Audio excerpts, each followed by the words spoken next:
నమస్తే అండి, నా పేరు రాయలక్ష్మీదేవి. ఈ జగనన్న కాలనీ ఇచ్చిన తర్వాత ఇల్లు కట్టుకుని ఇక్కడ నివాసం ఉన్నామండి. 3 సంవత్సరాల నుంచి నివాసం ఉన్నాము. ఈ కాలనీకి ఎటువంటి మౌలిక సదుపాయాలు లేవు. ఒక నడవడానికి కనీసం ఒక రోడ్డు లేదండి. చాలాసార్లు అధికారుల దగ్గరికి వెళ్ళి అర్జీలు పెట్టినా వాళ్ళు మా సమస్యలు అయితే పరిష్కరించలేదు. మంచినీళ్ళు లేవు, నీళ్ళు లేదు, ఒక డ్రైనేజ్ లేదు, ఏ వ్యవస్థ కూడా ఇక్కడ సరిగ్గా లేదండి. గతంలో అనేక సార్లు అనేక అర్జీ పత్రాలు ఎమ్మెల్యే గారికి ఏంటి, కలెక్టర్ గారికి ఏంటి, మన మున్సిపల్ చైర్మన్ గారికి ఏంటి, ప్రతి ఒక్కరికి కూడా అర్జీ పత్రాలు ఇచ్చామండి. కానీ ఎవరు కూడా మా సమస్యని పరిష్కరించడం లేదు. నడవడానికి ఒక దారి వేయలేకపోతున్నారండి.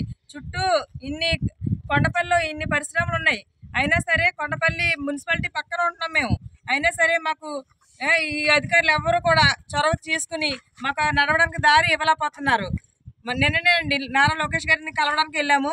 కానీ అక్కడ వెళ్ళంగానండి ఈ సమస్యని మేము టీడీపీ కార్యకర్తలు అండి, టీడీపీ కార్యకర్తలకి అక్కడ మాట వినలేదు, మా మాట తీసుకోలేదు. నేను వెళ్ళాం కానీ ఏదో ఫోటో దింపారండి, మమ్మల్ని పక్కన నుంచి ఫోటో దింపారు.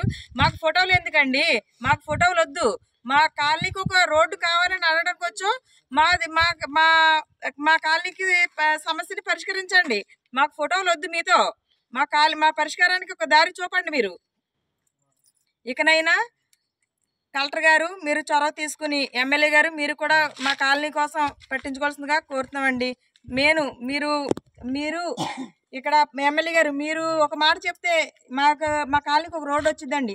ఆ రోజు మీరేగా స్థలాలు ఇచ్చింది. ఇప్పుడు మీరు ఎమ్మెల్యేగా ఉన్నారుగా, ఎన్నిసార్లు రావాలండి? ఇప్పుడు చెప్పండి. ఆ రోజు